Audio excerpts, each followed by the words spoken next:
So, here we go. It was filled with childish frustrations and complexes. The police are searching for James Thomas.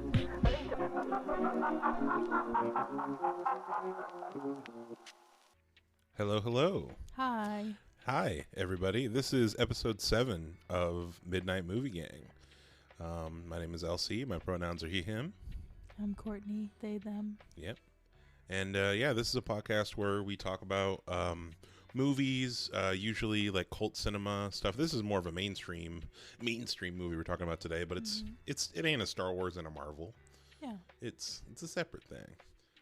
Today, we're mostly going to be talking about the new prequel to the Hunger Games saga quadrilogy movie, Hunger Games, The Ballad of Songbirds and Snakes. The Ballad of Songbirds and Snakes. It's a really long title. Yeah, it's way too long. It's based off a book of the same name. By Suzanne Collins. By Suzanne Collins, the Queen. Yep. And it's directed by Francis Lawrence, who I believe directed every other Hunger Games movie except for the very first one. So yeah, he came back. Yes, no, we're going to talk about that. Before we talk about that, though, do you want to talk about these, what we're drinking tonight? Yeah. So I'm really excited. We have Swiss Miss hot chocolate today. Mm-hmm. And when I went to Target yesterday, this isn't a Target ad. Target should sponsor me, but they don't. They had Santa mugs, and so I was really excited to grab these. I got you a black Santa and me a white Santa. Because I'm black. And I am Courtney white. is white. Black dot white. Yes. So we got the black and white Santa mugs. Right. So they match, and they are us. And I was very excited to pick them up for us. They were only $5 each. Yeah. Really cheap. Wow. They're pretty good mugs. And they're for good that mugs. Yeah. They're really cute. They're really cute. They hold a lot of volume. They're easy. They got I like a big handle because I got big hands. Yeah, it's a big handle. This is a big old handle. Also, the Santas on them are really cute. Like the both Santas have like closed eyes and very rosy cheeks. Exactly. Pinnacle Santa. And I find, in my opinion, most of the time Santa merch is pretty creepy. Mm-hmm. But these Santas are adorable. Yeah. But anyway, yeah, I was very, very, very, very, very, very, very excited to find these and pick these up for us because I love. One thing about me is I love when Elsie and I have matching things, and this is perfect. Yeah, we got the matching pajama bottoms. Yep. Both of which we have matching Crocs. You do have matching Crocs. That are also black and white. We got some matching pants now. We got some Walmart jogger pants. Yeah. There's some with we call them with rocket pockets. Yeah. We call them because they got room for rocks. The people are getting lots of Courtney and LC lore. Exactly. Today. Yeah, you're all about them rocks. Yeah, you're a big rocker. You love rocks. And I don't know. You made me fall more in love with animals than with rocks. That's true. We recently realized that we want snakes. Yeah. As pets. Yeah. We're gonna own snakes down the line. But speaking of snakes, songbirds, the Ballad of Songbirds and Snakes. Yeah. Before we get to this movie specifically, babe, so you've read all of the Hunger Games books except for this one, the prequel book. For people out there who might not know what the Hunger Games is, like as a concept, like if someone's like, what are them Hunger Games movies even about? What would you tell them? Well, I would first say that it was first a trilogy written by Suzanne Collins, who also wrote this prequel as well, obviously. I read these books in middle school. I think I was in middle school, and I was obsessed with them. I remember around middle school time is when people started. And I was obsessed with them. I was one of those people who was like, I was just a kid who loved the Hunger Games, loved when all the movies came out. I saw all the movies in theaters. Like, it was a big deal for me. But anyway, the Hunger Games, the original trilogy is about Katniss Everdeen, who she's the protagonist. She lives in District 12. There are 12 districts. It's the future. There are 12 districts plus the capital in a fictional future country called Panem, which is like loosely based on North America. And basically the capital controls all 12 of the districts. There was a really big war that you know of in the Hunger Games. that happened before the events of the Hunger Games. And then basically the Capitol decided on making these games to basically show the districts what they can do to their people. Mm-hmm. And so every year, 2 kids, a boy and a girl from each district, is reaped into the Hunger Games, and then they have to fight to the death, and there's only one winner. Mm-hmm. And so Katniss Everdeen takes the place of her sister Prim when Prim is chosen for the Hunger Games. Name picked out of a hat. Right, it's like that kind of deal. And she is picked. Prim was picked, and then Katniss goes in on her behalf, and place. Then the boy from District 12 is Peeta Mellark. He's a baker's kid, and basically they go through the Hunger Games, and they both win, kind of, because they, like, throughout the games, like, they're supposed to, like, pretend fall in love, and they actually do fall in love, and then they, like, they make it to the end of the games, and yeah. Mm-hmm. Yeah. Did you mention that they have to fight to the death? Yeah, I did. Oh, okay, yeah. Yeah, the kids fight to the death, and it's like a whole, like, dystopian thing, and throughout the trilogy, you're following Peeta and Katniss. They go through a second round of Hunger Games and survive, and then they're building up the resistance in the third book / movie. Yeah. But yeah, it's just like a dystopian young adult novel series. And then this is the new prequel, which is about President Snow when he was 18-ish. Mm-hmm. Yeah, like 18, 17, 20. maybe. Yeah, I feel like I read somewhere that he was 20 years old, but I could be wrong. And I feel like he must be younger than that because he falls in love with her, and she's a child. Has to be a child. That's a good point. So he's he must be like 17. Yeah. Well, yeah, because he's trying to be picked for the school. Oh yeah, so college. he's like trying to go to college. Yeah. Mm-hmm. Yeah, they're like in evil Capital High School, which yeah. But you give a sense of the time frame between when these movies takes place in the range of each other. The first Hunger Games book / I've only seen the movies personally. Yeah. Which, by the way, I remember when people were talking about the Hunger Games when I was in middle school, like before the movies came out, and I remember like my English teacher was dressed as Effie Trinket for Halloween one year. So cool. And I'm like, oh, what's your costume? She's like, oh, Effie Trinket from the Hunger Games. I'm like, oh, the Hunger Games, what's that? Like, oh, it's these books, you got to read them. But nobody told me what they were about. Oh. Like, I didn't know the premise. I feel like you would have liked them. Yeah, no, if somebody had told me that, like, yeah, a bunch of kids go into an arena and they fight each other to death, I'd be like, badass. And they're not super. The first 3, I think this book is longer. I haven't read it yet. I do want to read it, but I kind of want to reread all of the Hunger Games. Mm-hmm. But the books are not like crazy long either. Because I know you're not like a big reader. No. I'll listen to the audiobooks. You should. Yeah, you should. Because they're really good. Yeah. This movie definitely made me like. Since watching this movie, I've watched some like breakdown videos and some like lore videos of the world, and it's pretty cool. But do you want to go over the synopsis of this one? Yeah, in a second. I just want to say real quick in terms of when these movies take place within each other. So Katniss's Hunger Games and the like original movies trilogy with Jennifer Lawrence all takes place. The first movie takes place during the 74th Hunger Games. Yes. And the second one's the 75th.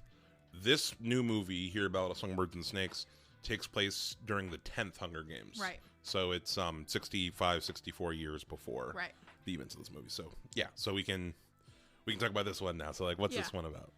I want you to do the synopsis for this one. Yeah. So this one, this new Hunger Games Ballad of Songbirds and Snakes. The main character in this movie is a young Coriolanus Snow. Coriolanus. Right? Coriolanus. Yeah, it still says anus. It still does spell it out. Coriolanus Snow. Young President Snow, who at this point, he is kind of a student in the Capitol. His family was a very rich and powerful family before the events of the story, but I forget if they tell us exactly how they lost their money, but like his father dies like when he's young, when he's a kid, and I think it's from the war. From just like they just lost their money in the war through. Well, because I think I'm pretty sure that the father dies in the first rebellion. Yeah. With the districts. Yeah. So. And that kind of led to his family losing their power and wealth. Yeah. Yeah. So because remember, so this is the 10th Hunger Games. So President Snow was alive during the first Hunger Games. He was just a child. And so he was alive during pre-districts time. Like he was alive during like the rebellion time before the Hunger Games started. Yes. And then that is how his father dies, and how presumably how they lose all their money, which is why he is so later on when he's a full adult, he's like so gung-ho with the Hunger Games. Yeah, why he's so about it. Yeah. I feel like throughout this movie he never really becomes not about it as a concept, but we'll get there.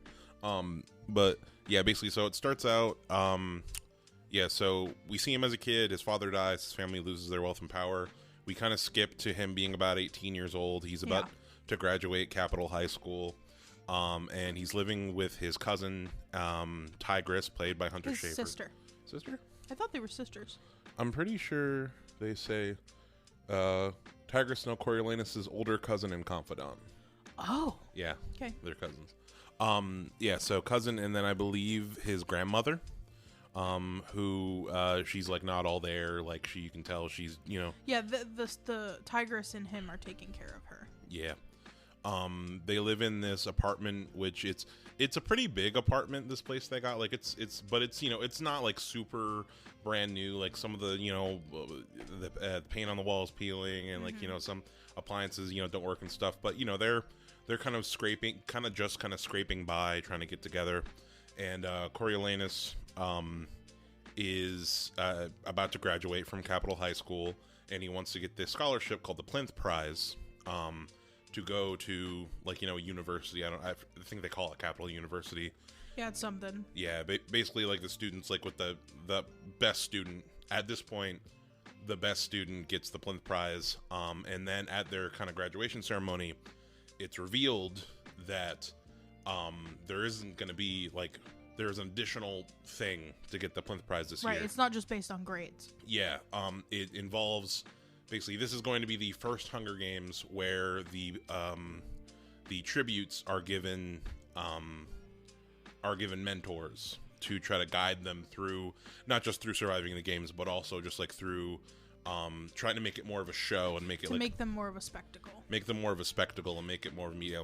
And how you get the Plinth Prize this time around is you have to, like, whoever makes their tribute the best show and the best spectacle will get the Plinth Prize. So, right. So Coriolanus is chosen to mentor this young woman from District 12 named Lucy Gray. Or she's not from District 12; she just like lives there. Yeah, it's a little bit lost on. She was her family was like, they were like traveling musicians, and when the districts got locked down, her family got stuck in District 12, and they wouldn't let her family move. So she has been transplanted to District 12. Yes. And her mom died, and so now it's just her. Yeah. But the whole reason why they're doing this with the students at the, like, we're calling it like Capitol High School, but it's like for the best and brightest. Like it's its own version of the Hunger Games, really, where it's like these kids are competing for like the top spot. And Coriolanus has been lying this whole time, pretending he himself is as rich as everyone else there. Is part of it too. Like all of his classmates think that he's on their level when he's really not. Like Tigress is making like kind of patchwork clothes for him to like try to pretend it's new stuff when really it's secondhand. So he's supposed to mentor Lucy Gray, and it's not necessarily about if your tribute lives. It's about like the show, like you said. But yeah, then basically from that point on, he starts to form like this relationship with Lucy Gray. She's a musician, she's a singer, she's a performer, and from the jump, she like is already making a kind of a big show of herself. Like already, like she puts a snake down the mayor's daughter's like back. As she runs up to the stage, and like the guard hits her and she starts singing and like and bows to the audience in like defiance of the whole thing. And I really loved in this movie how shitty the tributes were, like seeing how shitty the tributes were treated. Yeah. From the jump. Yeah. At this point, because in the old movie, or like, you know, in Katniss's timeline, Yeah. you know, the tributes leading up to the Hunger Games are kind of given the all-star treatment. Right. Like, because it's more like it's more in the Hunger Games in Katniss's time have become more like reality TV, like starstruck reality TV, versus back when the Hunger Games first started, it was like we torture them from the get. Yeah, they're like gladiator slaves, pretty much. Right. Like they're put in the beginning. They're put, all of the tributes in this one are put in a, like, basically they call it the zoo, and it's just like a caged area where they wait for the Hunger Games to start. And people can like look at them, throw shit at them. Yeah. They're wearing, when the Hunger Games starts, they're wearing the same clothes they were reaped in. Right. That's different, obviously, than like, you know, the Hunger Games. Obviously, I after watching this, definitely don't think you should see this one before seeing the originals. I guess you could get away with just seeing the first Hunger Games movie. Yeah. But you at least need that, I feel like, to get the context. Because this movie, and I'm assuming the book, kind of rely on you knowing some of the things about the Hunger Games and how it works.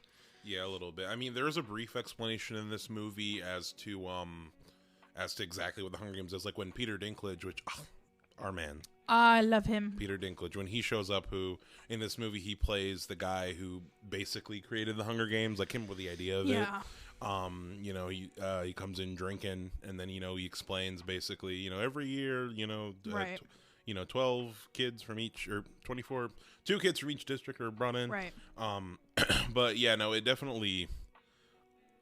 movie definitely hits harder when you know what's coming. Right. And I mean, a lot of what I loved about this movie is just seeing the seeds of how we get to the point that we know.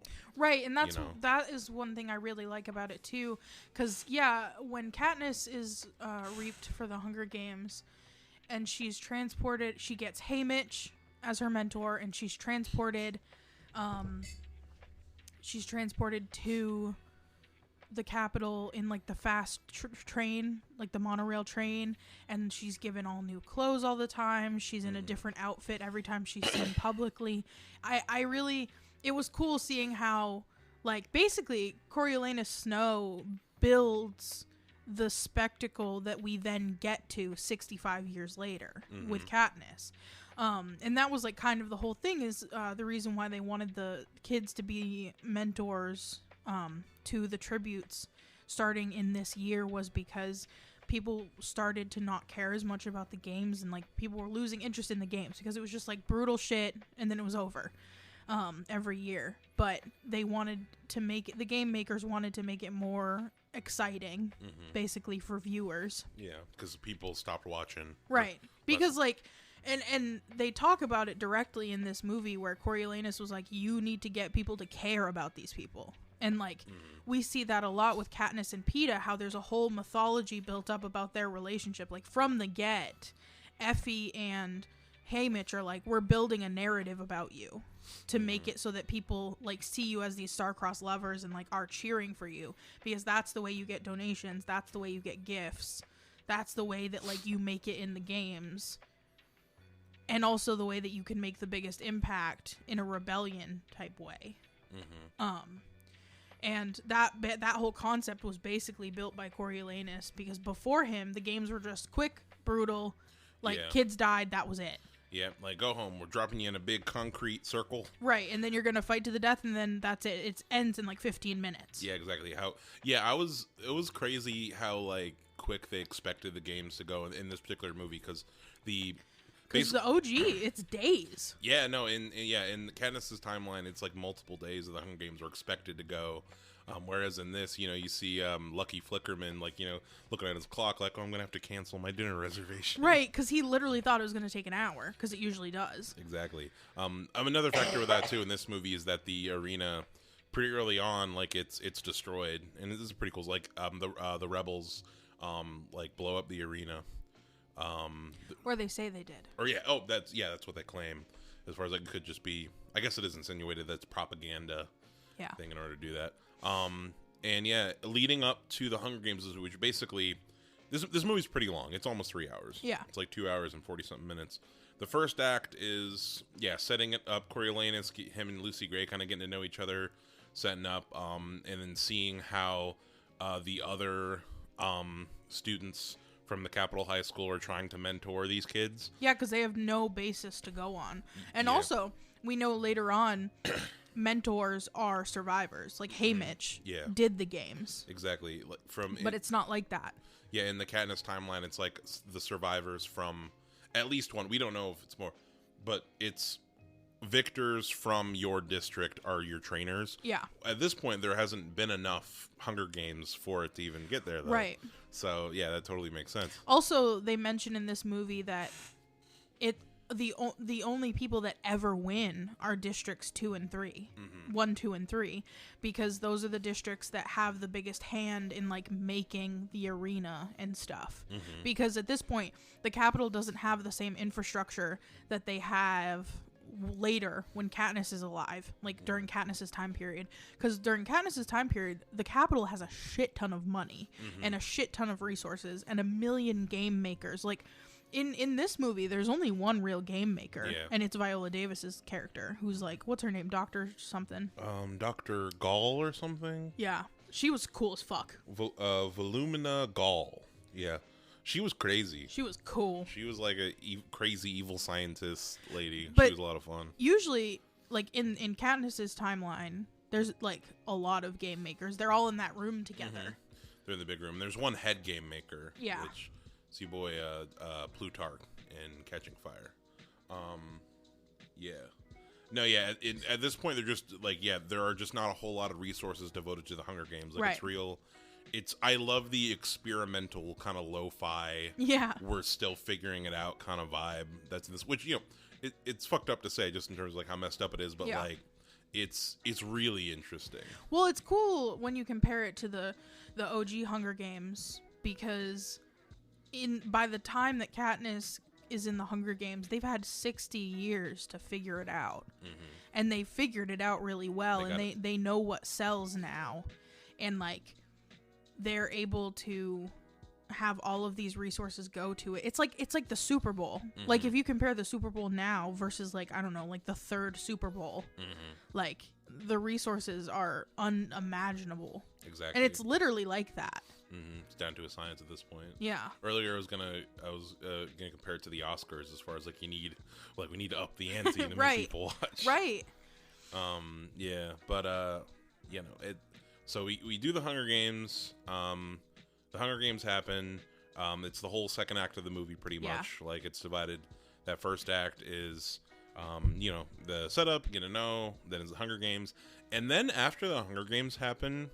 Which spoiler alert, I guess we're just we always talk about the whole movie. Yeah, have an open discussion. Lucy Gray wins the Hunger Games technically. Snow helps her cheat through a couple of various means. Yeah. Mainly through like they set up earlier in the movie that there are these snakes, this like giant container of snakes. This big vat of rainbow iridescent snakes. Of pretty snakes. Which it's Chekhov snakes. Yeah. Because Viola Davis is like, yeah, these snakes, they'll attack you if they don't know you, but if they recognize your scent, and they're familiar with you, then they'll be chill. Yeah. So Snow puts he sneaks in like it's like a handkerchief, right? Yeah, it's his dad's handkerchief that he had given Lucy Gray. Yeah, so it has her scent on her. So the snakes are all familiar with her scent. So when the snakes get dropped into the arena, they don't attack Lucy Gray. Yeah, they attack everyone else.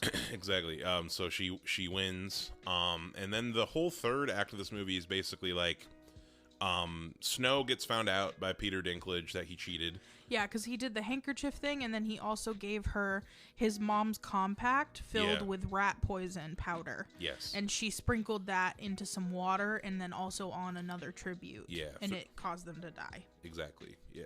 Which, the person drank the water she didn't want to die. That was really upsetting. The tuberculosis girl. Yeah, she was the second youngest, I think. Yeah.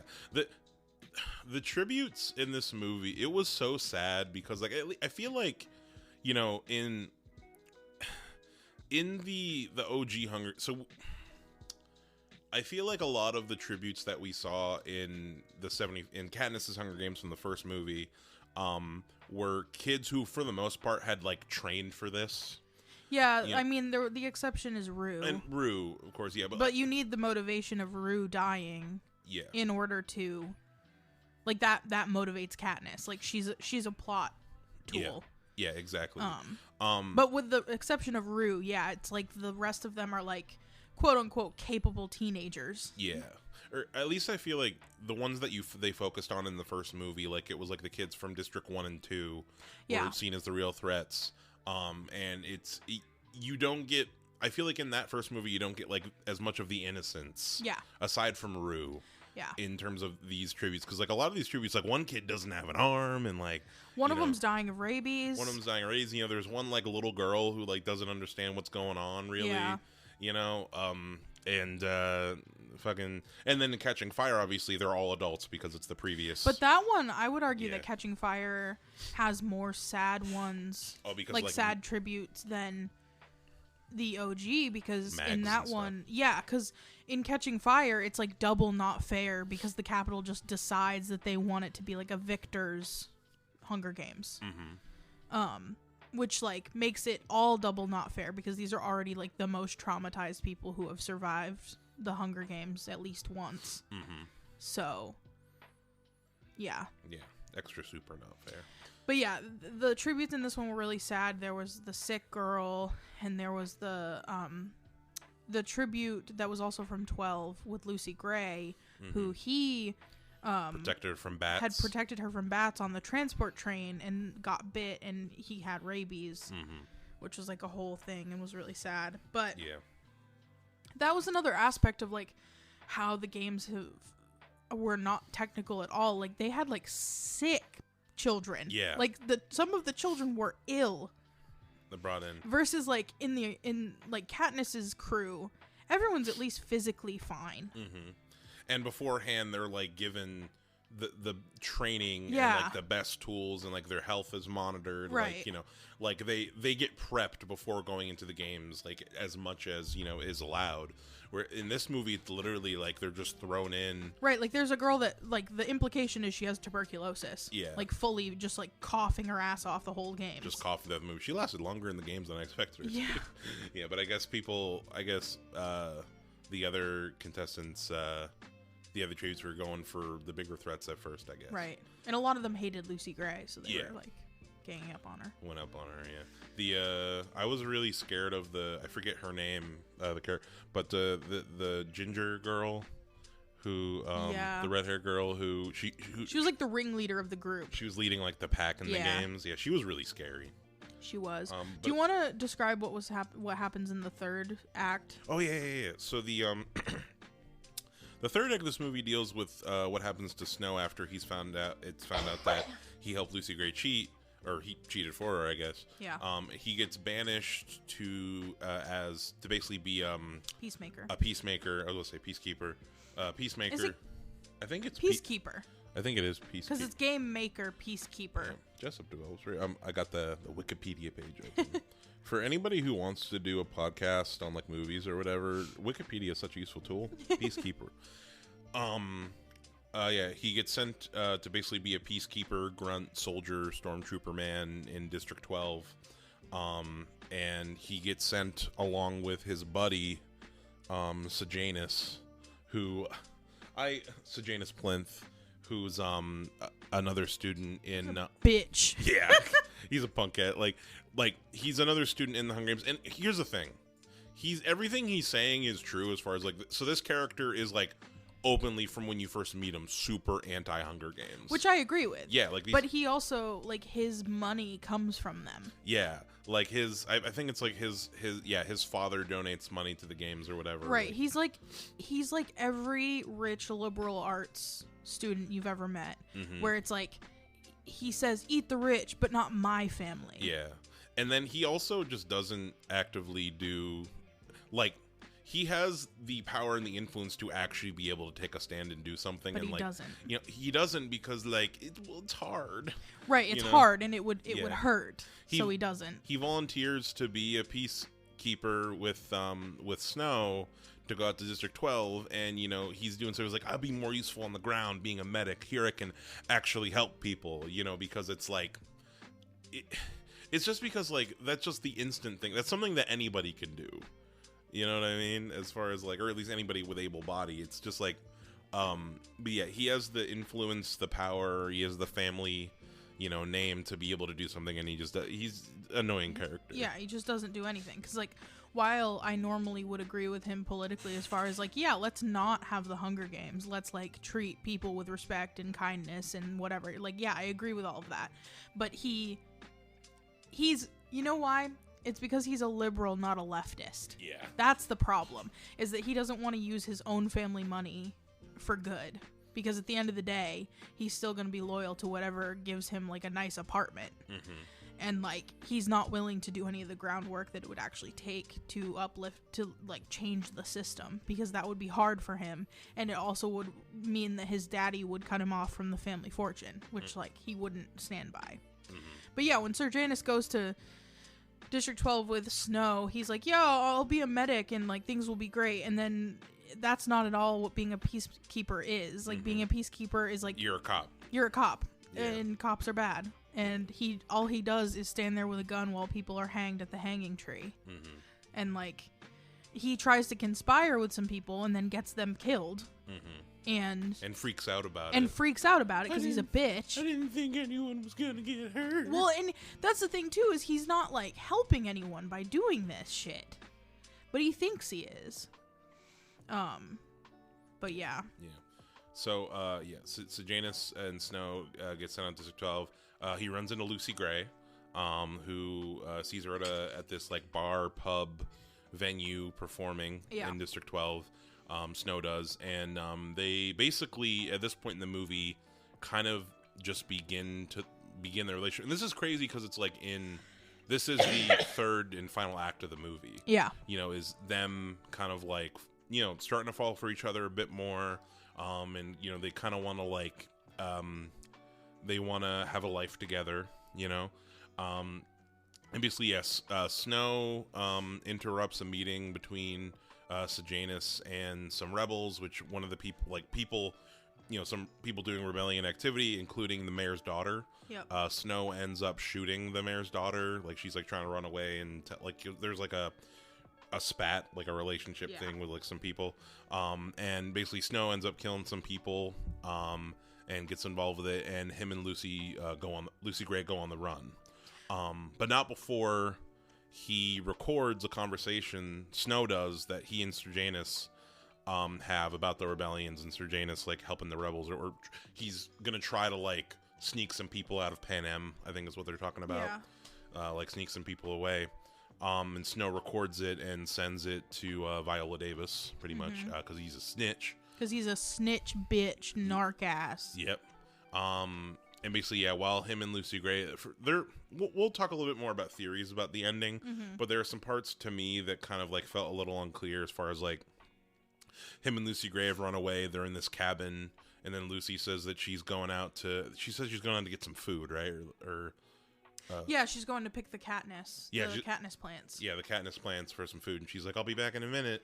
And he's like, "But I thought they weren't ripe," and like he's like suspicious of her. And he's like, "Seems kind of sus. Are you really coming back?" And then, she doesn't come back, so he goes out to look for her with a gun, and he starts getting all incel-y, yelling.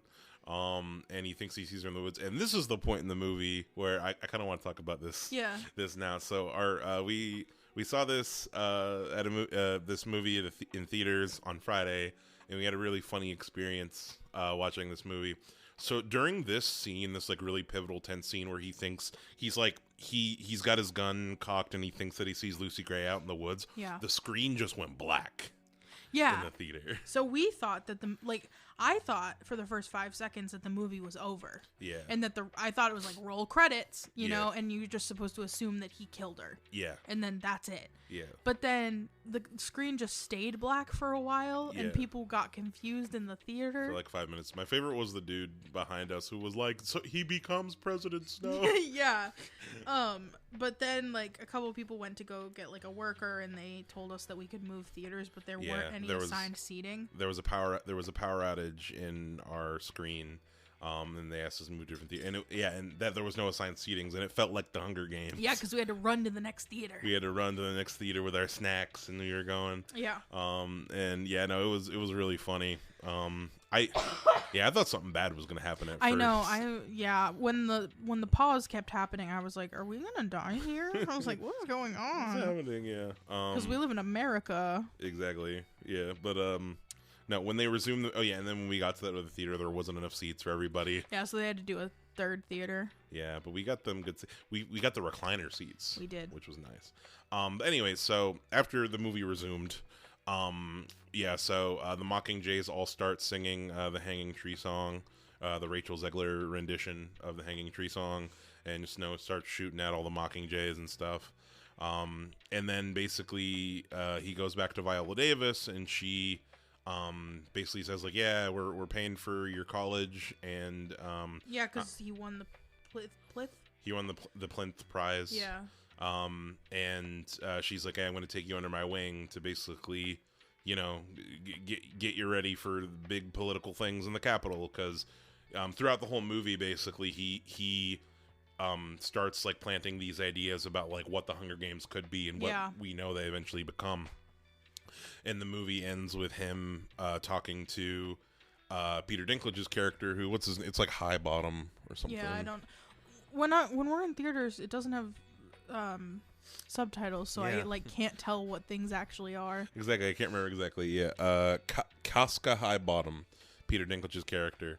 And Peter Dinklage reveals to Snow that his father was the one who like really implemented the Hunger Games. Like Peter Dinklage. He was basically like, yeah, I kind of like came up with the Hunger Games as a joke, or like a drunk joke between friends, or like a thought problem between friends. Yeah. And then your father went and like took it seriously, right? And like made them happen. And the whole time, the whole movie, it's very clear that he hates Snow. Like he keeps telling him that he's like out for him, and he won't let him get the Plinth Prize and stuff. Yeah. And then at the end, it's revealed that it's because his father literally implemented the games. And what's his name? The character? The character, yeah. Casca High Bottom. Yeah, so High Bottom is like, it's funny because throughout the movie you're like, damn, this guy's being such a dick. Yeah. But then at the end it's like, so he's being a dick because he wishes the games had never happened, and he's like drinking his guilt away, and he hates Coriolanus because he thinks that like he just hated his dad for actually implementing the games. And I thought that this character was so interesting because, first of all, I love Peter Dinklage, and also because this character just like technically does have the power to stop the games, or at least make a difference. It's again like it's like Snow's classmate, where like he has the power to like Janus. Actually do something, but he doesn't. He just like drinks and passes out and doesn't do anything. And it's just like a lot of the characters in this movie I feel like are good illustrations of like what happens when you just like, you're like, oh, I wish we didn't do this, but then you don't actually do anything. Like you don't actually get out and vote, you don't go to protests, you don't like do anything. It's a good example of like privilege and like what kind of passiveness can do. Well, it's like, well, I'm not gonna do anything about it because it's not happening to me, but I'll just be sad about it. Yeah. And there are a lot of pretty clear like comparisons to stuff happening in the political sphere today. Yeah, for sure. Yeah, which like I feel like is why Suzanne Collins wrote this prequel, was like, hey, I didn't include much incel shit in the Hunger Games. I'd like to, but we're going hard with it. Yeah, I love Suzanne Collins. Yeah, she's pretty great. I think I am going to listen to the audiobooks. But yeah, no, so that's pretty much, yeah. So then Snow poisons Peter Dinklage. Yep. And it basically kind of like, he's in full snow gear. He's all suited up, ready to take on the world pretty much, and that's how the movie ends. Yeah. And so basically, what did you think of this movie? How did you feel? How did it compare to the other films? Are you excited to read the book? Tell me just your general thoughts. The only reason why I didn't read this book before we saw it was because this semester has been crazy and I just can't read while the semester is happening while I'm in school. I just can't read. But I definitely want to read it, at least listen to the audiobook. But I really love this movie. Most of the time when we see long movies, even if they're good long movies, I just get antsy because of my ADHD. And I am usually like, it's tough to get me to sit down for a 2.5 hour movie. But for this, I was glued to the screen. I felt like the pacing was really good. I felt like I was really into it. I didn't feel like there were any parts that were like a lull for me. Because usually with a long movie, like you'll get at least one part where you're like, all right, like when's the next thing happening? But I didn't feel that with this one. And I felt like it stacked up really well with the other Hunger Games movies. I feel like the world building was really good, which I'm going to attribute all of that to Suzanne Collins. I obviously don't know the differences between this and the book, but she's a great author and she's really great at world building. And I think that watching this really filled in why President Snow later just fucking hates Katniss. Because like a core tenet of the Hunger Games trilogy is that fucking President Snow hates her. And it makes so much sense because there's so many things about Lucy Gray that he just must see in Katniss. Like the showmanship stuff, the way that she walks up to the stage after volunteering as tribute for her sister and she's just like not afraid of shit. And Lucy Gray wasn't afraid of shit. And I feel like it's like this like long buried when he looks at Katniss 60 years after being with Lucy Gray, it's like that old wound just opens up for him. And like I just think that is really well done. And also makes him an even worse character than I thought he was in the Hunger Games. Like it makes me hate him even more. Yeah. And I already hated him a lot because he's a piece of shit.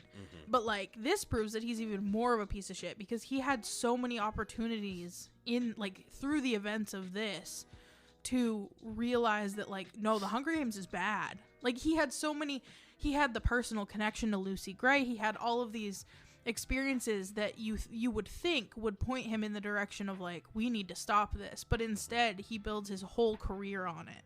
And I think that that's just crazy. Yeah. What did you think? I really enjoyed the movie. I think I definitely want to rewatch it. I enjoyed it way more than I thought I would. Just to kind of touch upon what you were saying about President Snow in general.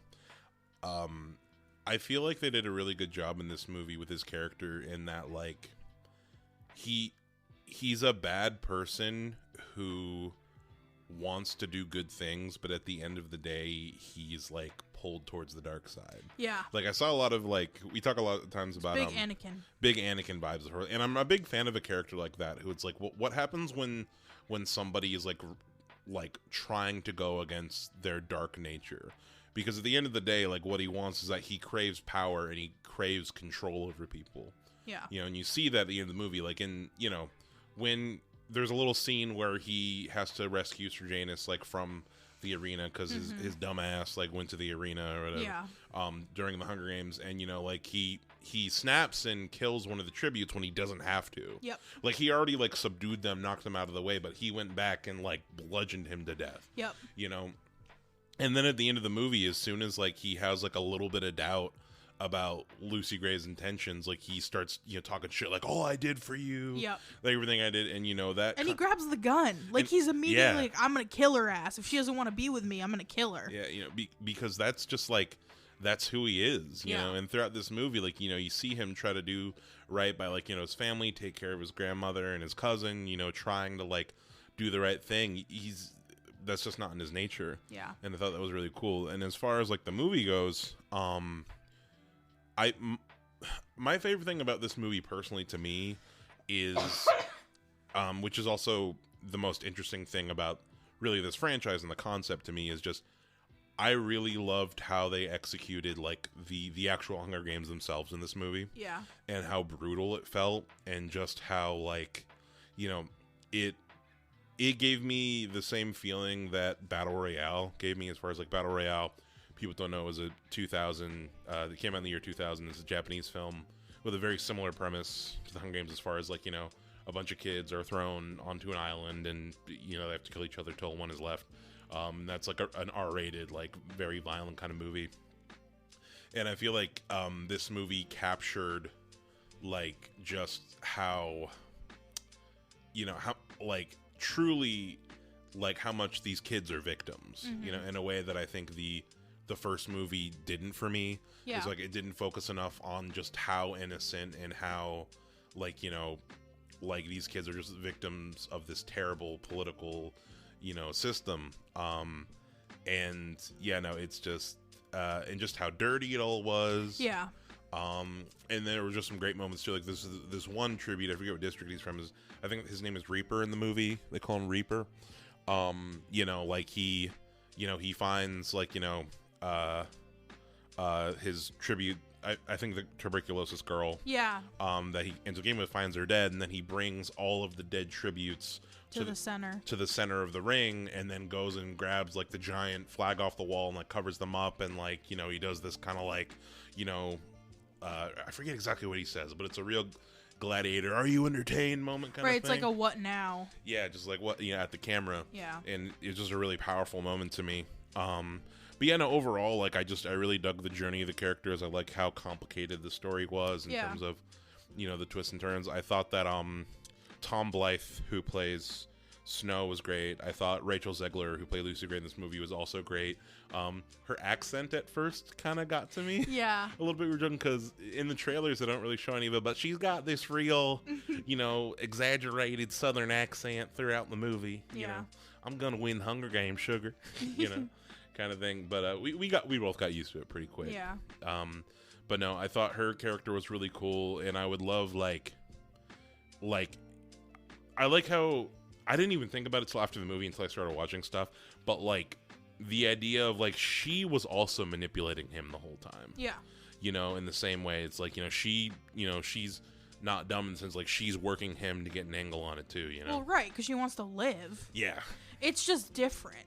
Mm-hmm. Technically you can call it manipulation, but how much of it is manipulation if you're basically caged? Mm-hmm. Exactly. If you're she's literally in the human zoo and is wanting him to bring her water and stuff.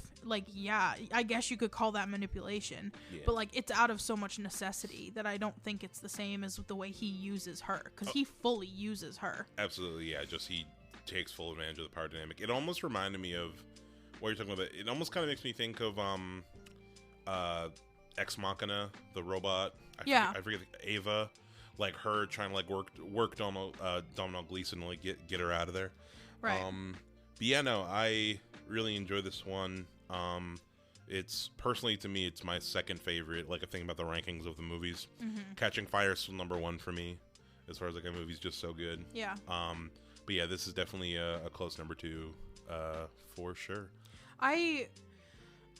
There are a couple of standout moments in this for me. I just wanted to mention that toward the end, when Coriolanus has taken the position of going to the the further education, to basically be a political figure. The whole time throughout the whole movie, his cousin Tigress is cheering him on, and she's basically telling him hey, this is the right thing, you need to do this because this is the right thing to do, or and he goes to her for basically moral advice, should I do this, should I not? And she is very much on the side of be nice to Lucy Gray. What if they put you in the ring? How would you feel? And she's very much coming from a place of empathy. And then at the very end, when he's all dressed, ready for school, for his his bloodshed school. Yeah. He asks her how he looks, and she says, just like your father. And that that line really got me, because I was holy shit, because earlier in the movie they talk a little bit about his father and how his father is a general or something Mm-hmm. in the war. He's a piece of shit. His dad was absolutely a piece of shit. And Tigress basically says earlier, you don't want to be like him, you want to be different than him. and then all she can say to him is like, you look just like him. Yeah. And that's just like fucking tragic. Absolutely. Because in the beginning, she's like, oh, you're going to do such great things. Like, this is what you should do. Like, you know, and is really on his side. But like, it's just so, like, that line is just so sad because she can just see what he's becoming. And like how the Hunger Games has, like, participating as a mentor has fucking warped his goddamn brain. And that is just like so tragic. Also, like, when he does turn against Lucy Gray, it's literally because she gets nervous because he admits how many people he's killed.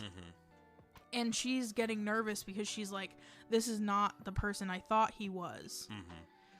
And it's like, throughout the whole movie, I feel like up until the third act, he's really dancing around who he is and not just like accepting who he is, because who he is a piece of shit. And then in that third act, he admits it. And he's like, oh yeah, I am a piece of shit. And that's when she gets nervous. And that's when it just all kind of blows up. I also like that we don't necessarily know what happens to her. Yeah, there are a lot of theories online that I've seen. Like, we know that she doesn't, we know that he doesn't kill her, but we don't know what happens to her. Yeah, there's I hope she gets away. There is a fan theory. I kind of want to. I need to rewatch the scene. I saw a TikTok that was like, so in the first Hunger Games movie, there's an old woman who gives Katniss like the pin, like the little mockingjay pin. There's a fan theory that that old woman is Lucy Gray. That'd be cool. Like, she went on to hiding, changed her identity and stuff. Like, yeah, that'd be sick. That I just hope she got away. Yeah, survived. Yeah. Went out. Maybe she left Pan Am. I feel like they don't really show you a whole lot of. There's a lot of interesting lore in this universe, and I wonder, like, if there's any content that ever talks about like what the world is like outside of Pan Am, which it's supposed to be like, North America sectioned off. Yeah. Oh, I did want to ask you, do you think that the explosion in the arena was actually rebels? Because I don't. When I watched the movie, I definitely thought it was. I didn't think it was. Yeah, but actually, well, afterwards when they said like, "Oh, it's the rebels," I'm like, "Oh, of course." But I guess when it first happened, I didn't think, "Oh, did Viola Davis like set this up as far as like, trying to just increase the spectacle?" Yeah, it's probably not the rebels. I think it was definitely to add to like the political spectacle of like, oh, look at these savages, look at these savage rebels, look at how these savage rebels like hurt us, because like the Capitol makes all of its like keeps all of its power by being like, look at these rebels, look at how bad they are. Kind of like what the US does all the time. But they, by saying it was the rebels, like, it just adds to the like, oh, well, see, we do need the Hunger Games because the rebels need to be put down.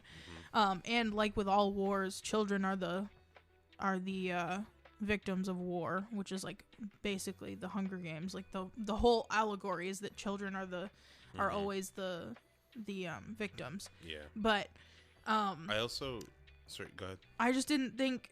I think it was clear to me that it wasn't the rebels, because it was so convenient how the arena broke in a way that like made the arena more interesting. Like the tunnels were exposed. Yeah, no, like it's not like it made it so they can't use the arena. Like it was just kind of convenient where the holes were from the explosion. Yeah, it made the arenas like a wider landscape. Even just like them being able to like jump on some of the rocks and shit on the arena. The environment was really cool for it too. Yeah, 100%. Just it being early, and the tunnels were really creepy. There was some definite like horror movie vibes down there. Yeah, when they got below.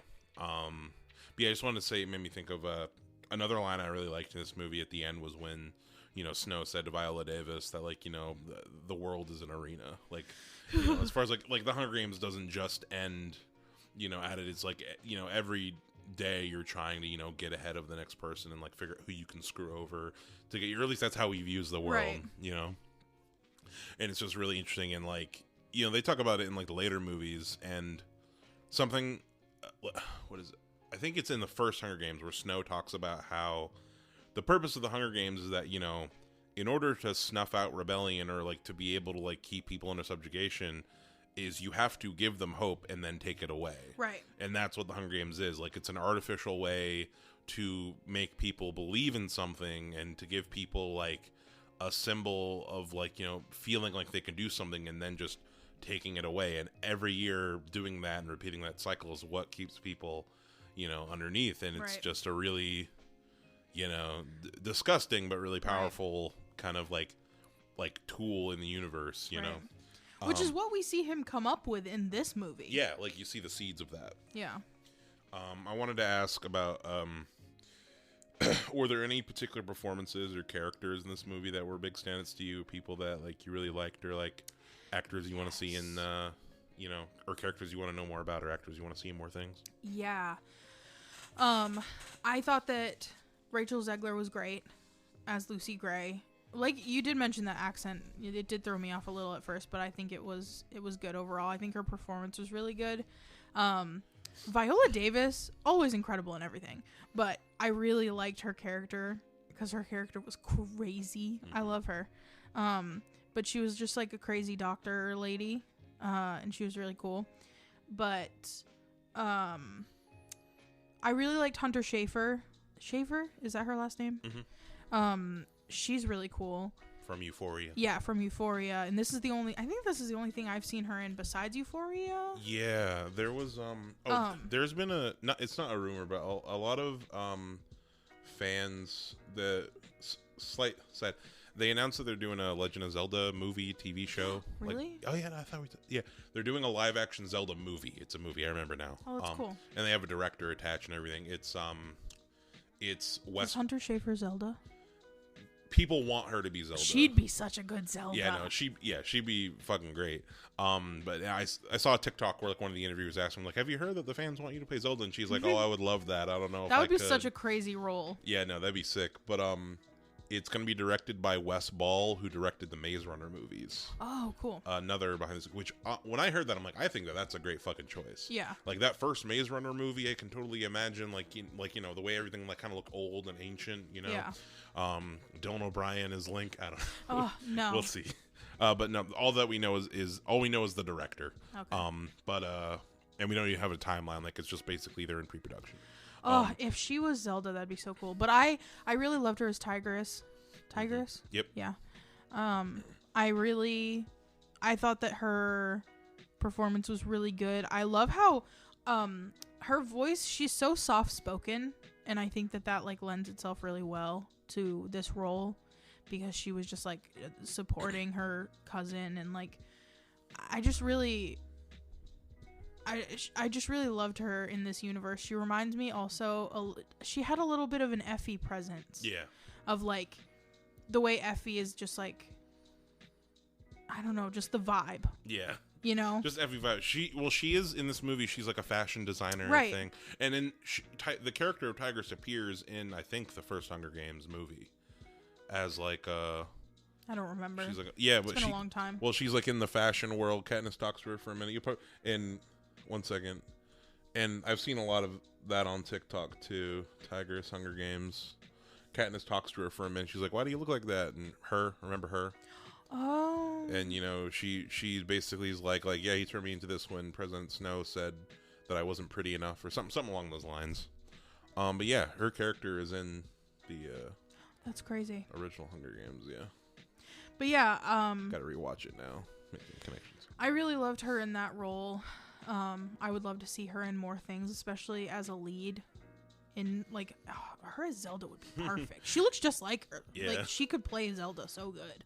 Just a skinny elf. Yeah. Woman. Yeah. Well, she's beautiful. Like yeah, like she could play Zelda really well. Yeah, she would nail the role. Especially because I picture Zelda as being like that kind of soft spoken but powerful. Mm-hmm. And like Hunter Schafer has that energy. Yeah, she could really kill it. But yeah, I really loved her. Really loved Viola Davis always. I also really liked Lucky Flickerman, who's Caesar Flickerman's like grandpa. Yeah. I loved that character because you could see where Caesar Flickerman gets it from. Mm-hmm. Yeah, Jason Schwartzman was really funny in that role too. Yeah. And they do look and sound a lot alike. Yeah. So you really nailed it. I love the little like moments in there where he kind of like Like, he added some really good levity during the Hunger Games scenes because, you know, this movie gets dark. Yeah, it does. And heavy. And he comes in at the first moment. Like, you know, he'll say, like, oh, we need to implement this next year. Yeah. You know? He's like, oh, shit, my dinner reservation. Yeah. He was really funny for sure. I'm trying to think other characters. Yeah. No, I mean, I was impressed with anybody. I think Tom Blythe as Snow. Yeah, he was good. Yeah. He was evil, but... I don't know. I enjoyed his performance. I just didn't. I liked his performance, but I liked the supporting actors' performances better. I think. Mm-hmm. I think that's just because his character, like, he did fine, but this role is just not stand out for me. Mm-hmm. You know. Yeah. Do you mean when you say this role? Do you mean like the way the character was written, or just his performance? Do you think? What I'm trying to say is, I don't think anyone could like get an Oscar for being him. Yeah, I get what you're saying. Do you know what I mean? Mm-hmm. Like, I just don't think it's a role that, like, needs it. I got you. Yeah. I also, in general, just, like, this movie was not just about Snow. It was, like, the things that built up around him, which is why I liked all the supporting characters so much. Because it's not, like, I already know him from the Hunger Games. You know what I mean? Like, I know him already. Yeah, that's true. So it was more about the environment he used to be in for me than it is about him. Mm-hmm. Yeah, as far as the characters, I think a lot of the tributes I was a big fan of. Yeah. Like, for example... They sold it for me. I gotta find the name of the woman. 1 second. Jessup. The name of the girl who was the leader of the pack. Was it Wovie? Sophia Sanchez. Young tribute. No, Wovie was the kid, right? Yes. Was the youngest tribute? Yes, it was so sad. I know, with she her. was so little. Yeah. Who's the girl who was the leader of the pack? Doesn't That's a great question. have her here? Oh, there's so many. Oh wait, tributes from the 10th Hunger Games who formed the pack. Coral. Mackenzie. Yeah, this girl was scary. She was I terrifying. really liked her. But at the end, like when she passed, like her saying, like, you know, when she wanted to win because she's like, I didn't like. She's like, I can't lose because killing all of them couldn't have meant nothing or something along those lines. Right. Was like really sad. Yeah, same thing. Reaper, I really liked in the games, like the little moments. Reaper. Little moments they had too, because you know there were like a lot of little moments before the games even started, like when the other mentors were like at the cage and like what is it that girl was like playing with, like giving one of her tribute the food or whatever, like a dog or something. One of Snow's classmates, who was being a huge fucking bitch, was like pretending to give her mentee some water or food and like kept like pulling it away from them before they could grab it, and was just being rude as fuck, and then got killed for it, so that was fine. Yeah. Did she die from that? The mentor did, yeah. Yeah. Oh, they both did actually, because she like stabbed her, like cut her throat, I think. Yeah. And then the peacekeepers shot the tribute Yep. afterwards. Yeah, a lot of the tributes were dead before the games even started, and Right, like, which again, like they later on they protect them. they make sure they get to the games They got because it's part of the spectacle. that they got a full stock. Next, I wanted to ask, any negatives for the movie? Anything that like takes away? I kind of got one. I don't even want to call it a complaint, but something I've seen a lot of people talk about, and I kind of agree. But like, any negatives?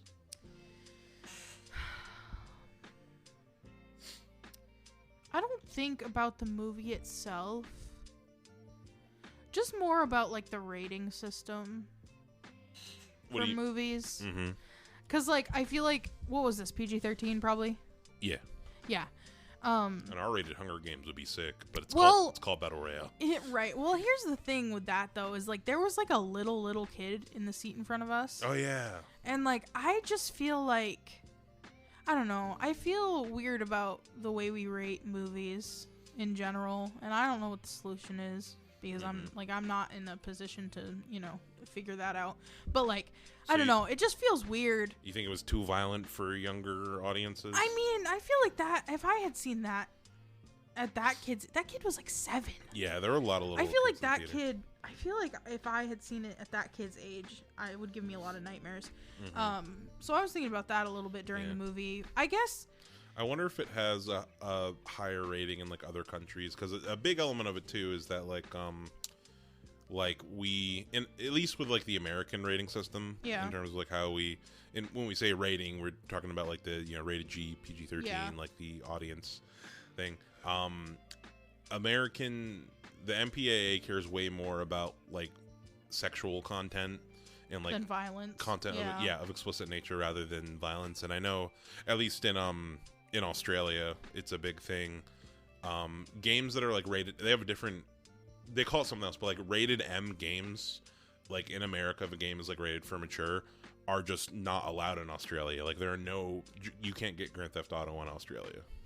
That's fine. You know? I think. Yeah. I don't think anyone needs Grand Theft Auto. Yeah. That might be a hot take. Yeah. But yeah, no, I get what you're saying as far as like there needs to be some kind of different thing. So you think this either should have been rated R or they should have cut back on some of the violence? No, I don't want them to cut back on the violence because I want to watch it. You know what I mean? Yeah. I don't think it needs to be rated R either. I feel like there needs to be an in-between rating or something because, like, I don't think it quite needed a rated R, but it needed a don't bring your 7-year-old. Yeah. It needed a PG-13 is if you have an adult with you. If you're under 13, you can go. There should be just like a no one under 13. Right, maybe like that. NC-13 yeah, or something like maybe like that would be better. Instead of having it be like, oh, parent discretion. Because parents are fucking stupid sometimes. I feel like. I mean, we saw Nope in theaters and there were kids in the theater. That's true. Like, I just feel like sometimes parents just like bring their kids to movies when they really shouldn't. And I say that because, like, I mean, when I was little and I saw things on TV that I wasn't ready for that were violent, that stuck with me a lot. And I had crazy nightmares when I was a kid from like shit like that. Which makes it interesting that it's like we restrict sexual content more because like consensual sexual like contact on TV, I feel like didn't stay with me the way that violent contact did. Yeah. I remember when I was a kid, so when I worked at a movie theater, it was always a big problem when parents would bring their kids like horror movies, especially. That was a big thing. Like, then don't do that. Like, Google it. Like I told you, but there were a lot of times where like parents would bring their little kids to The Conjuring, and they'd have to like drag their kids out of the theater like crying. You know, Jesus Christ! It's like, why are you doing that? And then yeah, no, I think when I was a kid, I'm trying. I don't think I ever told you this story. So we had I need to look it up to show you. So we had the 1998 Godzilla movie on VHS, and it was, the box itself is like a big scary Godzilla eye is what the box is. And I need to show you Godzilla. 1 second. VHS box. I need to show you what I'm talking about. It's this one right here. This that is scary. That's the cover of the box, and that's the back. And did that scare you when you were a kid? Yeah. No, let me tell you the whole story though. So, for people who don't know, look up the 1998 Godzilla VHS box. The front of it is a big red scary Godzilla eye, and the back of it is Godzilla on the box. So we had it in our big bureau of movies because, like, growing up, my mom had this big wardrobe full of VHSs and DVDs, and it was in there. Yeah. And I wouldn't look in, and I wouldn't go in the room because like the Godzilla DVDs there. So my mom put it in the basement.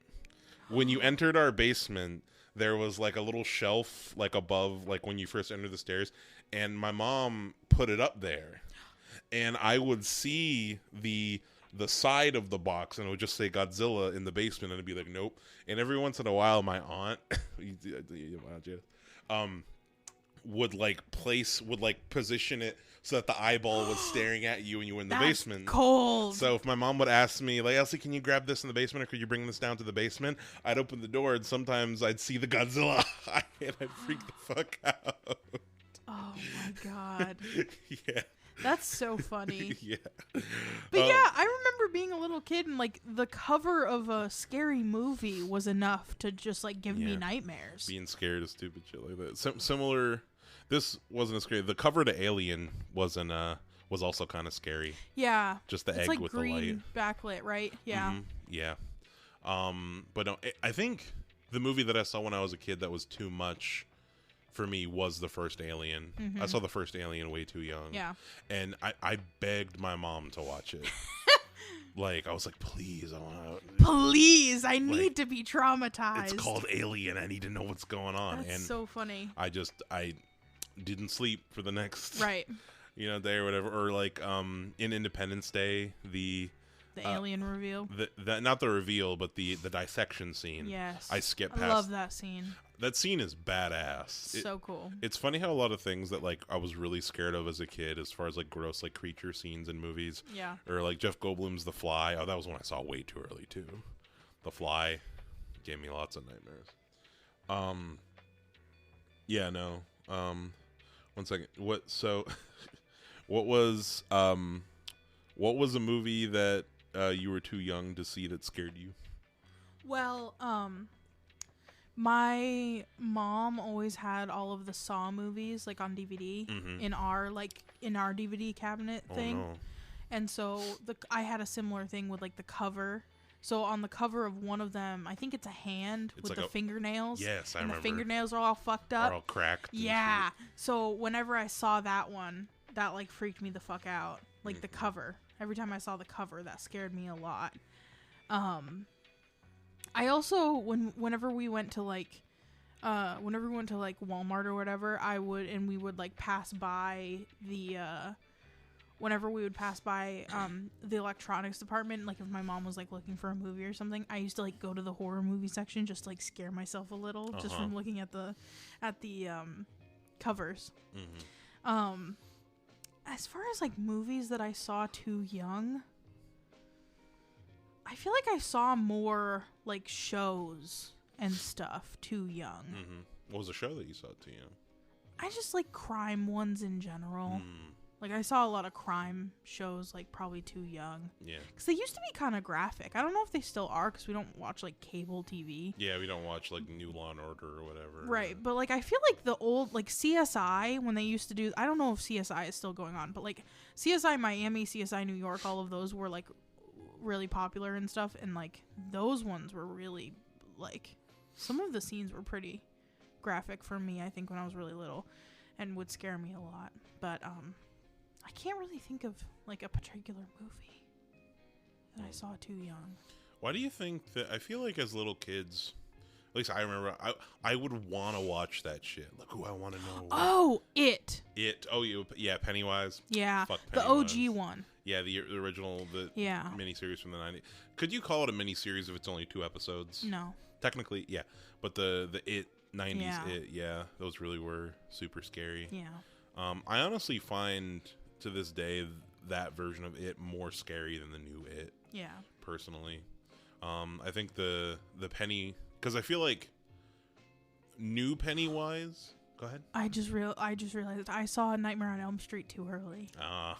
The original. Oh. Remember the tongue through the phone? Oh yeah. That haunted the shit That out of freaked me. you out? Oh, I love that part. Also the part where I think it's the girl sinks into the bed and then the blood goes on the ceiling. Yes. That had me thinking that my bed was gonna open up and that was gonna happen to me. Your bed was gonna eat you and shit. Yeah. Yeah, no, that part was. I was always, when I was a kid, what I remember. I would sleep on the edge of my bed so as to not be in the middle. Yeah, I remember the first imagery I remember of Freddy Krueger as a kid, and it always used to. It was actually, it did mess me up a little because it made me not want to take baths for a while. So I was like, I'm a shower boy. Yeah. Now, it was just, I forget if it was from the remake or from the original, but it's the shot of, like, I think Nancy's taking a bath and Freddy's hand comes up from under the water and, like, goes down at her. That's scary. Yeah. Why do you think that, like, as kids we were so attracted to horror movies? Like, why little kids are interested in, like, scary, creepy kind of stuff, even though it scared us so much? Well, I mean, I think it's the same thing as why I like horror movies now, which is, like, when I was a kid, I was always, like, I've always been a very anxious person, even when I was a little kid. And horror movies give you that scared feeling, but you're in control of it. Yeah. Which makes it, like, it gives you, like, a weird kind of serotonin. Like an adrenaline junkie. Because it's, like, safe. Because it's, like, if I get too scared, I can just shut my eyes, or I can just turn it off. Yeah. Because at the end of the day, even though you watch one of those movies, like, Freddy Krueger isn't going to jump through the screen and get you. Right. But, like, you know, you might. Right. Yeah. No, God. We were talking about Hunger Games, right? Yeah. Yeah, nice little tangent. That's gonna make some good clips. Anyway, what was I talking about? What were we talking about? Oh, Hunger Games, negatives. We were talking about negatives with the movie with Oh yeah, I was just saying about kids being watching it. about it being a bit I violent. don't know. I felt like the movie itself was really good. I didn't really have anything in particular that I didn't like about it. I felt like it was pretty good. Yeah. The only thing with it really for me is even though I loved all three sections of this movie, I remember originally I was looking at some like interview with the director, and apparently this was planned on just being two movies. It'd be a Ballad. So glad they didn't do that. Songbirds, like part 1 and 2. Yeah, no. I think it works as a long movie, but I definitely get what people are saying in the sense that, like, at least this is someone for me. The last act of this, a lot of people in reviews that I've seen of people that didn't like this movie didn't like the last act at all. Oh. Because they were like, well, now that the Hunger Games are over, what's the point of the rest of the movie? Oh, I liked it. Yeah, no, I mean, I liked it too, and I find it interesting, but I definitely feel like I was less on the edge of my seat from when the Hunger Games, because for me personally, the Hunger Games were my favorite part of this movie, as far as like how they executed it. And afterwards, I was still interested in what was happening with the characters and all that, but I was definitely less like emotionally, like viscerally invested. Yeah. As I was, and I don't know if necessarily splitting this movie into two would have worked for me. I mean, I guess you could make the first movie be like the Hunger Games movie, and then you would have the part 1 end with the Hunger Games ending, and then you have a longer journey about Snow becoming who he was. But then that would kind of suck, because then you just have one movie that has Hunger Games and one movie that doesn't. Right. And my least favorite of the Katniss films are the Mockingjay movies. Yeah. Because, for me at least, because there's no Hunger Games in them. I don't know. I feel like your Hunger Games needs to have Hunger Games. Something cool I wanted to talk to you about before we're getting close to the end here was, so if they make another Hunger Games film, which this is only one book, but people have talked about what other kind of stories in the world they would like to see like made from this. Do you know about Haymitch's Hunger Games? Or anything about the Hunger Games that Not really. In the lore, I don't know. I don't think it's in the books, but I think it's something that's expanded. It might be in the books. I just haven't read them since I was a kid. So apparently, Haymitch's Hunger Games was the 50th Hunger Games, and the quarter quell was like a real thing as far as like every quartered Hunger Games, they did add a spin to it. It wasn't always Yeah. And Haymitch's Hunger Games was the 50th. And the spin in that one is that the amount of tributes were doubled. So it was 2 boys and 2 girls from every district. So 48 tributes in total. So it's one giant, huge Hunger Games. Yeah. And that was Haymitch. And a lot of people have said... hungriest games. The hungriest game. The starving games. And a lot of people... like that I've seen like on TikTok and like people talking about this movie have said that the next story that they should do, or like the next thing we should see, is like young Haymitch. I would love to see young Haymitch, because I love him. Yeah. And he is so traumatized and such an alcoholic, and I just love him. Yeah. Haymitch is a great character. He's definitely probably one of my favorite characters. He's a great problematic in the protagonist. Universe. Yeah. Seeing his story would be really cool. Young Haymitch. Also, just the idea of like big Hunger Games. Yeah. Yeah. I think that's how big.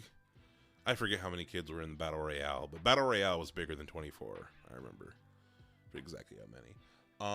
But yeah, no. Would you like to see that movie? I would, because I love Haymitch. Yeah. Suzanne Collins has to write the book first. Yeah. I love Suzanne Collins. Yeah. My last question about this movie is which version of the Hanging Tree song do you prefer? I think Lucy Gray's is sung better. Yeah. I think like she just like Rachel Zegler just sounds better than Jennifer Lawrence, because Jennifer Lawrence isn't a singer, and because I think it is Jennifer Lawrence singing it in the original. Yeah. But I think it's used better in the original trilogy. Yeah, I agree. That version of the song, like with the dam scene. Yeah. Yeah, true. However, it's hella hard. I do love how we got an origin to the song, Mm-hmm. and how that it was literally like Lucy Gray wrote it about snow. Mm-hmm. That was great. Yeah. Great origin. Pretty sick. And another reason why Snow would have been hella mad. Would have been hella triggered to hear it. Yeah. Yeah. In the OG timeline. Yeah, cool. Yeah, so that was Ballad Song. I gave it 4 out of 5 stars. I gave it 5 because it didn't make me want to get up and move around during it. Like Exactly. I wasn't antsy at all. You stayed still and paid attention. I feel like everyone in the theater, during the little gap when we had to move to the other screen, like people were talking about how much they were liking the movie. And Yeah. that's another interesting thing too, is that the movie has been, so fans have, from what I can tell, have been really digging it. Yeah. It's got a 3.7 on Letterboxd. If I remember That's correctly. pretty high for Letterboxd. That's pretty for high. for like a mainstream quote unquote. Yeah, for like a mainstream, not artsy fartsy movie. Right. And I think, but the critics haven't really been liking it, and like a lot of like kind of official like movie critics that I follow and stuff haven't liked it. Well, they don't know. Yeah. They don't know. They don't know how to just watch a movie and have fun. Yeah, so I don't use Rotten Tomatoes that much, but this is the critic score, 64%, and then the audience score is 90. All that matters is the audience score. Exactly. It's like the regular folks who are going to see the movie. Financially, it's kind of doing average. Like it's tracking. I think they're predicting that it's going to break even. Its budget is $100 million, and the box office thus far is $112 million. So like, yeah, it's not like huge by any means, but not like a total bomb either. It's making money. Yeah, I feel like a part of it is I think they haven't really marketed it super great. Yeah. Like I don't hear people talk, like a lot of people. I was talking to my coworkers after we saw the movie, and a lot of them were like, "There's a new Hunger Games out." Yeah, I feel like movies in general haven't been marketed that great lately. Yeah. Also, I think that the turnaround from the book release to this movie was really quick. Yeah, like when did the book come out? Yeah, May 19th, 2020. Damn, Right. it's that recent. I thought Right. it was like Yeah, no, it's not old. 2015 or some No. shit. Yeah. Virtual launch date. The book probably would have hit harder if COVID hadn't happened too, because it happened like during early COVID. Right, like I didn't know the movie came out. I mean, the book had come out. Like I had no idea Suzanne Collins had written a new book until like a year ago. Mm-hmm. Damn. Yeah. Last thing before we tap out, because I feel like we talked enough about the movie. We were talking about the live action Legend of Zelda. So Hunter Schafer as Zelda. Yeah. Who should play Link? Honestly, don't think it matters. It should be Ethan from Euphoria. I think it could be a new unknown, to be honest. That'd be cool. Because I don't think that this is a hot take, but I don't think that who Link is actually matters. No, he ain't gonna talk the whole time anyway. So. Right. Yeah. I think all that matters is Zelda Yeah. Facts. And Ganon. and Ganon. Yeah. Who'd be a good like hot Ganon? Who's a hot beefy boy? That's what you need. Who's a you know who'd What? be good? Who? Two people just went through my head. Who? Javier Bardem, who like I'll show you his picture in a second. But another one, Jason Momoa? Ooh. Question mark as evil. That'd be cool.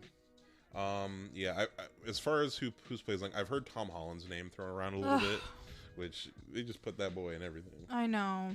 He doesn't have the vibe. Nah. You know what actually is kind of likely? So yeah, that's Javier Bardem. He could do it. Yeah, he could. He could be the one. But so knowing that like Wes Ball, who's the guy who made the Maze Runner movies, it actually would make sense if he might be kind of too old now. Thomas Brody, you remember this guy Newt from Maze Runner. Newt from Maze Runner. Yeah, it was somebody that like people have talked about a lot, and I can definitely see that. I'd kind of like it if Link was not white. Maybe Link and Zelda be not white. They both be like Japanese. They could be any race. Yeah. I just feel like you can't have the villain be the only person of color. That's a good point. Like, you can't have it be white Zelda and white Link against person of color Ganon. That's true. All the fanboys would be mad if Link wasn't blonde, though. They're gonna be mad no matter the fucking what. You know what I mean? Point, like, yeah. they're always mad. As far as like different versions of Link has always been blonde, but Zelda has actually. I'm pretty sure Zelda's always been blonde, right? No, there are some interpretations where Zelda has pretty dark brown hair in some of the games. I'm trying to remember if Link has dark hair. Well, I mean, in the newer ones, he has like brownish hair. Yeah, it's like dirty blonde. Yeah. One second, what color hair? I guess it's a little bit browner in this game. Yeah, that's another thing people have talked about too with that is like what game are they gonna adapt, or like how are they gonna do it exactly? If it were me in charge of that, it might be a hot take. I feel like doing a Breath of the Wild, making it like an adaptation of Breath of the Wild would be the best. Personally. I was going to say Tears of the Kingdom. Yeah. I think Tears of the Kingdom is a cooler story. I think you could save Tears of the Kingdom for the sequel. Yeah. As far as like, the reason why I say Breath of the Wild as like it being the adaptation is because I think that outside of the super long-term fans of the games who've been playing them for years, I think Breath of the Wild brought in a whole bunch of new people. That's true. You know, like like a big swath of like kind of the modern people who got in Breath of the Wild being their first, into the world. Like, it'd be really good. Plus, like, I think that there's a lot of visual iconography that would be really cool to see in a movie. Like, imagine like a Guardian fight in the movie. That's why I think that Tears of the Kingdom would be so cool, like with the dragons and stuff. Mm-hmm, absolutely. There are dragons in Breath of the Wild. Yeah, too. but they're cooler in Tears of the Kingdom. They are cooler. You can't interact with them in Breath of the Wild. Right. You just die. Right. Yeah, so I think we're going to wrap it up here. Yeah. This has been episode 7 of Midnight Movie Gang. Thank y'all for listening. Next episode, me and Joseph have talked a little bit about doing a little comparison between the original War of the Worlds, 1953 War of the Worlds, and Independence Day. So that might be up next on the docket. Courtney is showing me their white Santa mug. It's very cute. Everyone go get your multicultural Santa mugs. Exactly. Do they only have this, like, black Santa and white Santa? Was there, like, Asian Santa? I don't know if there's, different skin colors, because I grabbed the last black Santa. All that was left was a bunch of white Santas, so I don't know. That makes total sense. So I don't know if there were, like, other skin tones that just sold out. I want an albino Santa. Isn't that mine? Well, no, I'm talking about, I want his skin to be the same color as his hair. You want ghost Santa? Yeah. You want sickly Victorian Santa? I want no-face Santa. Anyway, yeah, thank y'all for listening, and have a nice night. Go get your multicultural Santa mugs. Santa now. Happy Thanksgiving to all. How happy Thanksgiving.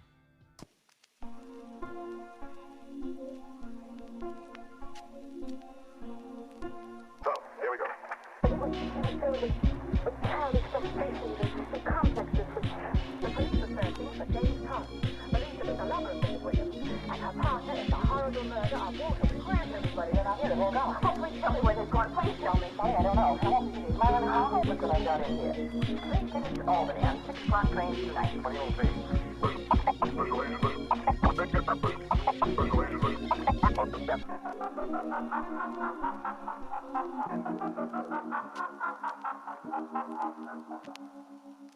agent.